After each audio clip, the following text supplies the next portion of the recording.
The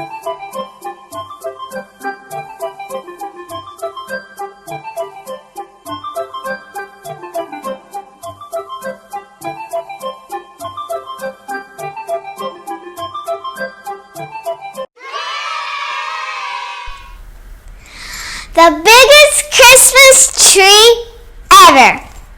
Hi, and welcome back to Tara's Clubhouse. Today we are reading another Christmas story called The Biggest Christmas Tree Ever. And did you also notice that I have an elf headband because it's almost Christmas? You can subscribe my channel below, give this video a huge thumbs up, and let's start reading this awesome Christmas book. The Biggest Christmas Tree Ever. Once there were two mice who fell in love with the same Christmas tree, but you had to see it to believe it. All right, now let's see how these two mice found the same Christmas tree, and it's the biggest Christmas tree ever. Everyone in Mouseville loved Christmas trees. Every Christmas, families all over town put up the biggest, most beautiful tree that they could find. But first came Thanksgiving. The day before the celebration, Clayton, the house mouse, took a walk around Mouseville. He knew he should be thinking about giving thanks, but the chill in the air reminded him of Christmas. You know what? He said out loud.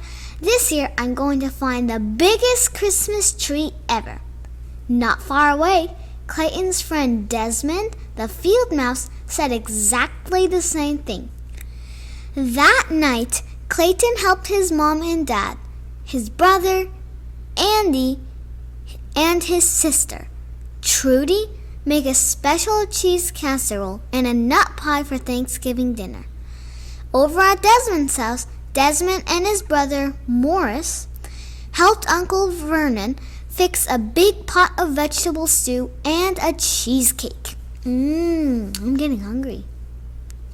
Everyone ate too much. After dinner, Clayton's grandma and grandpa sat in the living room, holding their tummies and grumbling. Over at Desmond's, the cousins from across the road stretched out on Uncle Vernon's sofa and took a nap. Oh, I'm getting sleepy. The following morning, Clayton woke up early. He wanted to be first at Clara's Christmas tree farm at the edge of town. That way, he could have his pick of the biggest trees. Over at Desmond's house, Desmond tumbled out of bed with the same thought. So it looks like these two mice are on their same direction to the same Christmas tree. Let's see. Clayton hurried over to Clara's, but it was hard to go very fast. He was still full of the Thanksgiving dinner. By the time he reached the Christmas tree farm, he was out of breath. He looked around. No one else was there. Moments later, Desmond arrived. He was too full of the Thanksgiving dinner, too.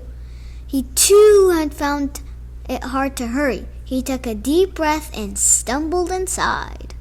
Now let's see if they can find the same Christmas tree and the biggest Christmas tree ever. Clayton wobbled down the rows of trees. Here was a nice one, but it was much too small.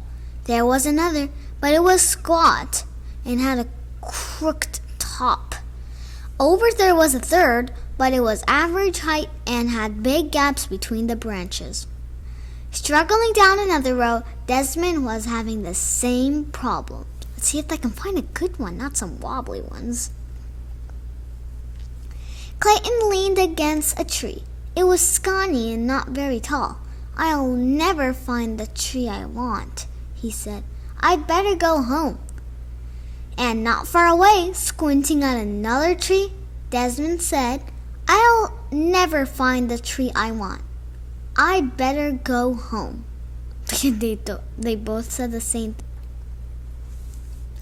When Clayton reached his house, it was only the middle of the morning, but he was still full and he was tired.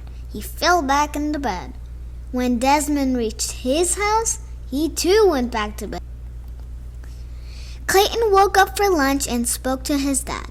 Dad said, "Go out this afternoon. Walk to the far edge of Christmas Tree Farm. The biggest trees are always there." When Desmond woke up for lunch, Uncle Vernon told him the same thing. That afternoon, Clayton went out again. At the very same time, Desmond did too. Clayton walked to the far edge of the Christmas tree farm. He looked at one big tree after another, but none of them looked like the biggest Christmas tree ever. Down another path, Desmond was having the same bad luck.